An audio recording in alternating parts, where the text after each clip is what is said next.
નમસ્કાર વિદ્યાર્થી મિત્રો, સ્વાગત છે તમારું યુટ્યુબ ચેનલની અંદર.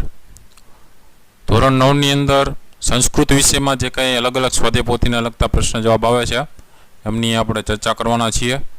જેમાં પહેલું કાવ્ય છે સમચરણમ, એટલે કે પૂજન. એ કાવ્યનો પ્રકાર છે પદ્ય. આ કાવ્યને લગતા જે કંઈ સ્વાધ્યાય પોથીના વ્યાકરણલક્ષી પ્રશ્નોત્તર અને કાવ્યને આધારિત અલગ અલગ નાના મોટા પ્રશ્ન જવાબ છે એ આપણે ચર્ચા કરવાના છીએ. તો વિડીયો અંત સુધી જોજો. દરેક વિદ્યાર્થી મિત્રો આ જે વિડીયો જોવે છે એમને ચેનલને સબસ્ક્રાઈબ નથી કરેલી, એ ચેનલને પહેલાં સબસ્ક્રાઈબ કરી લેજો, જેથી કરી નવા જેટલા વિડીયોઝ મુકાઈ આવી એની નોટિફિકેશન તમને આવી જાય કે કયો વિડીયો મુકાયેલો છે.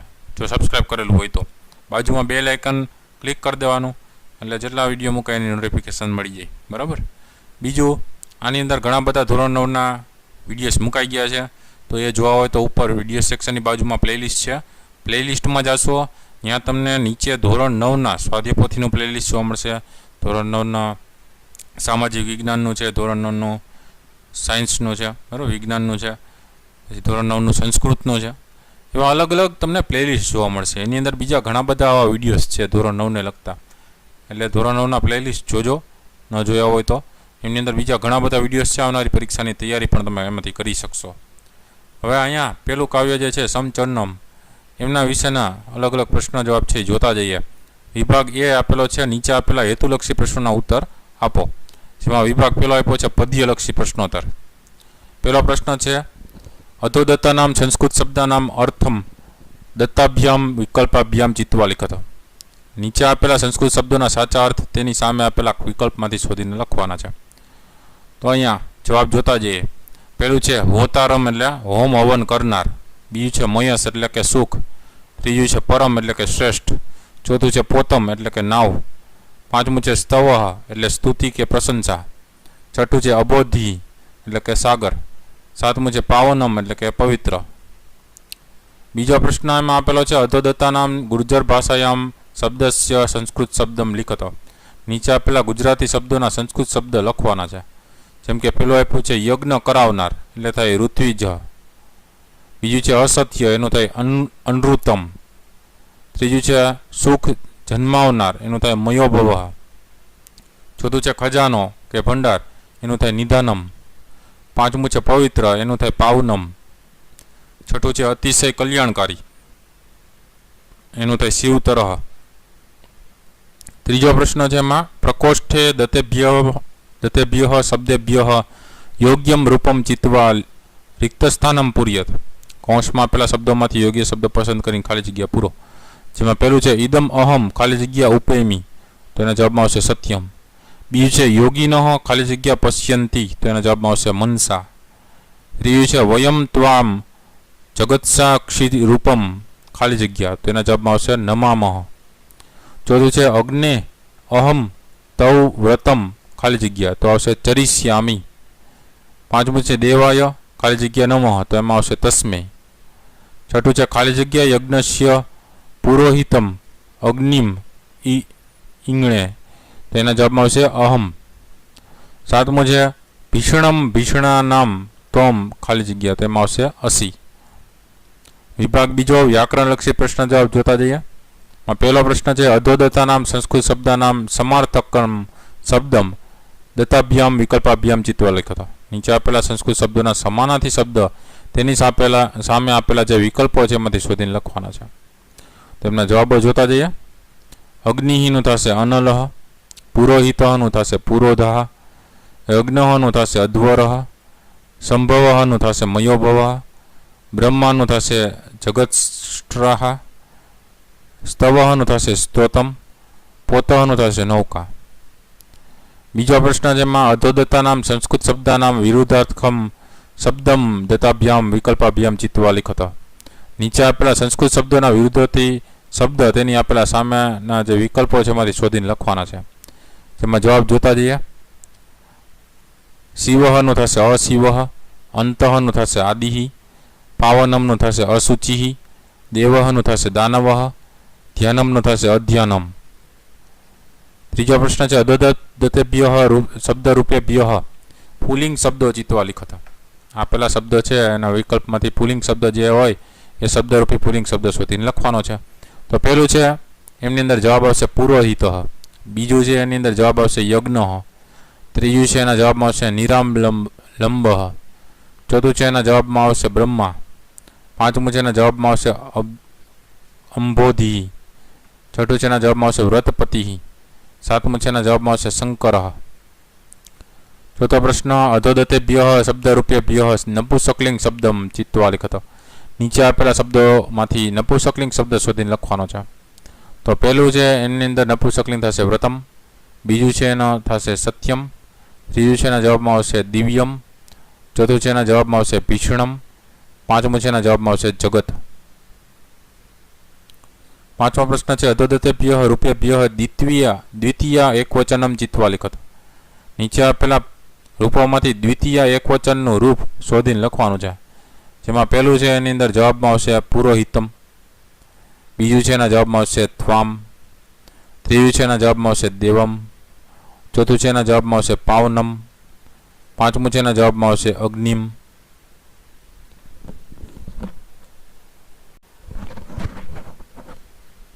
છઠ્ઠો પ્રશ્ન આવે છે અધોદતેભ્ય રૂપેભ્ય તૃતીય બહુવચનમ ચિત્વા લિખત. નીચે આપેલા રૂપોમાંથી તૃતીય બહુવચનનું રૂપ શોધીને લખવાનું છે. તો પહેલાની અંદર જવાબમાં આવશે વેદિહી, બીજાના જવાબમાં આવશે દિવ્યેહી, ત્રીજાના જવાબમાં આવશે સ્તવેહી. સાતમો પ્રશ્ન છે રેખાંકિત શબ્દસ્ય સમાસ પ્રકારમ લિખત. રેખાંકિત શબ્દનો સમાસ પ્રકાર લખવાનો છે.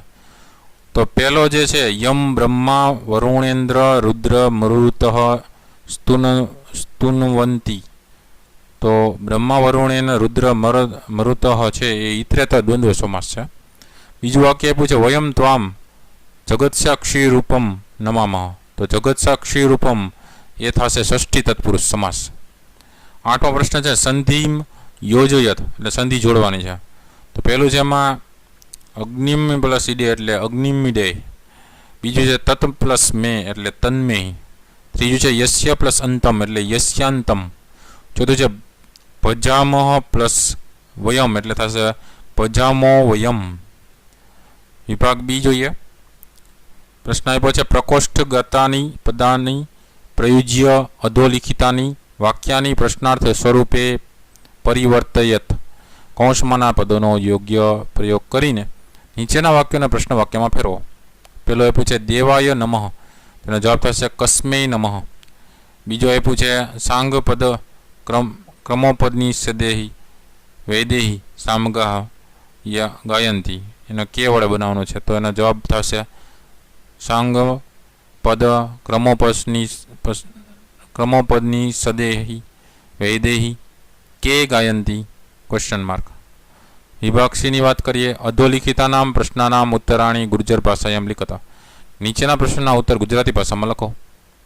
પહેલો પ્રશ્ન છે અગ્નિદેવની કઈ કઈ વિશેષતાઓ મંત્રમાં વર્ણવી છે? એનો જવાબ છે અગ્નિદેવ યજ્ઞના પુરોહિત અને કુળગુરુ એટલે કે યજમાનના અભિષ્ટ કે સંસ્કારી કર્મને કરાવનાર ગોર છે. યજ્ઞ કરાવનાર બ્રાહ્મણ છે. દિવ્ય પ્રકારથી તેજોમય દેવ છે. હોમ હવન કરનાર છે તથા રત્નોને ધારણ કરનાર છે. બીજો પ્રશ્ન આવે છે યોગીઓ કોના દર્શન કરે છે, કેવી રીતે? એનો જવાબ છે યોગીઓ ધ્યાનની અવસ્થાને પ્રાપ્ત થયેલા મન વડે દિવ્ય રૂપધારી પરમેશ્વરના દર્શન કરે છે. ત્રીજો પ્રશ્ન આવે છે દેવ તત્વ કેવું છે? એનો જવાબ છે દેવ તત્વ ભયજનક સંજોગોમાં ભયરૂપ અને ભયાનકમાં ભયાનક પ્રાણી માત્રની ગતિ પવિત્ર વસ્તુઓમાં પાવન ઉચ્ચ પદો ધરાવનારાઓનું એકમાત્ર નિયંત્રક ઉત્તમમાં ઉત્તમ તથા રક્ષણ કરનારાઓમાં પણ રક્ષણહાર છે. ચોથો પ્રશ્ન છે સામ મંત્રો ગાનારા ઋષિઓ દિવ્ય રૂપધારી પરમેશ્વરનું શેના વડે ગાન કરે છે? એનો જવાબ છે સામ મંત્રો ગાનારા ઋષિઓ દિવ્ય રૂપધારી પરમેશ્વરનું છે વેદાંગો પદ પાઠ ક્રમપાઠ અને ઉપનિષદો સહિત વેદો વડે ગાન કરે છે. પાંચમો પ્રશ્ન છે નમઃ સંભવાય યજુર્વેદના આ મંત્રમાં ઋષિ કોને નમસ્કાર કરે છે? એનો જવાબ છે નમઃ સંભવાય યજુર્વેદના આ મંત્રમાં ઋષિ કલ્યાણ કે સુખના જનક તથા સુખદાતા દેવને શિવ અર્થાત પરમ કલ્યાણ રૂપ અને અતિશય કલ્યાણકારી દિવ્ય તત્વને નમસ્કાર કરે છે. વિભાગ ડી ની વાત કરીએ.